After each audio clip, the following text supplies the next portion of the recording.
It seems like Las Vegas has always been a center for fun.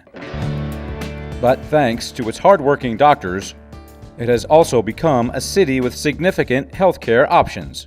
There's an awful lot of talent, awful lot of talent. Congratulations to the Clark County Medical Society as it installs the group's 60th President Plastic Surgeon, Dr. Michael Edwards. 60 years of history in Las Vegas can really take you back, and 3 local doctors saw the medical community's incredible transformation. Doctors Gerald Higgins, Parvin Jacobs, and Harold Miller.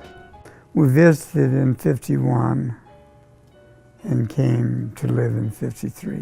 Well, it was a place to go. Doctors, UC San Francisco trained internists decided that we would take a vacation with the 2 little kids and came to Las Vegas for a short vacation, but we never left.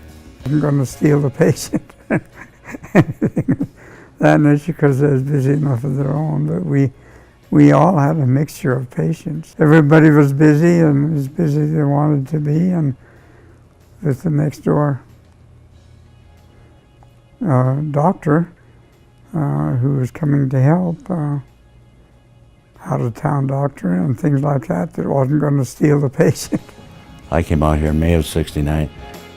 I think we may have had 7 orthopedic guys, probably.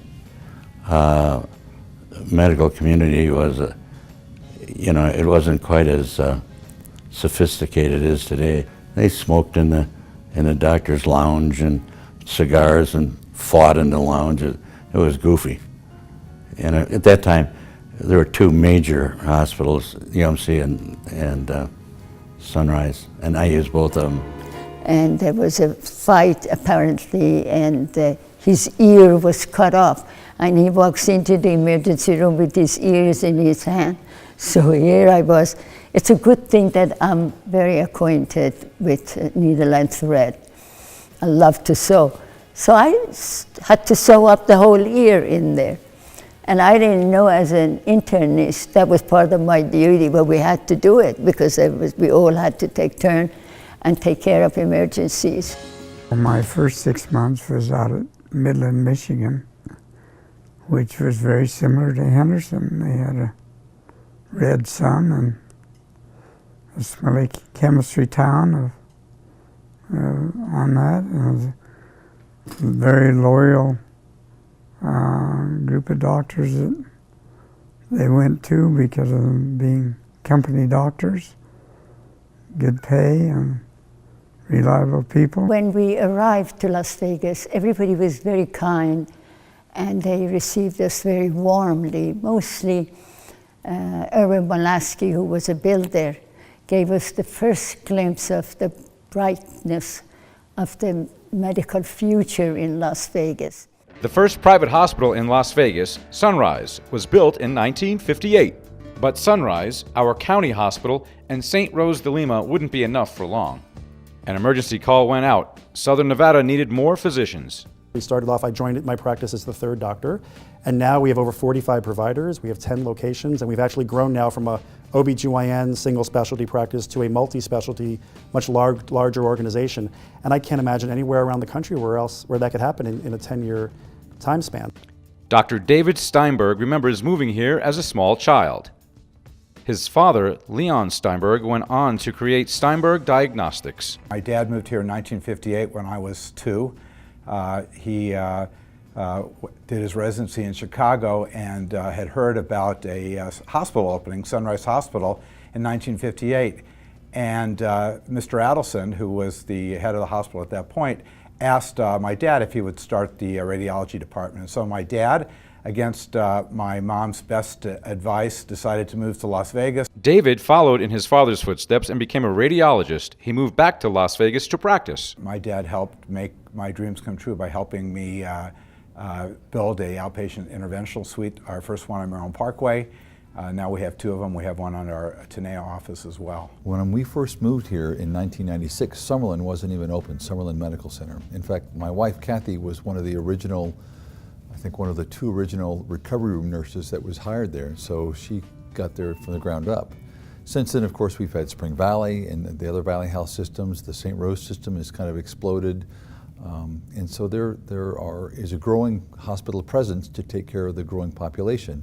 There's definitely room for growth here. I think my practice has just been one example of that. All these hospitals that you see popping up around the Beltway in town here have seen that there's a need for hospitals besides the traditional corridor of medical care, which is your Sunrise, UMC, and Valley Hospital.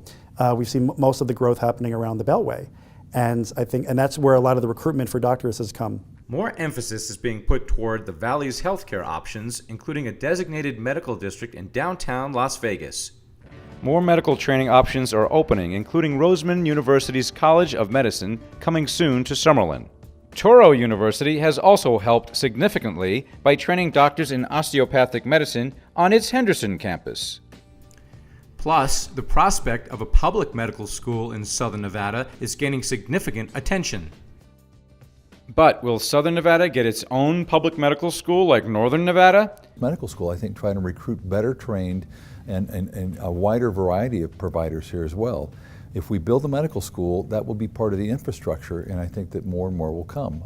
And when you get doctors to recruit other doctors, because they say this is like this gem of a city where you can get involved, you can have a great nightlife, you can have a great family life. I think our city is comparable to any other major city in terms of the care we have.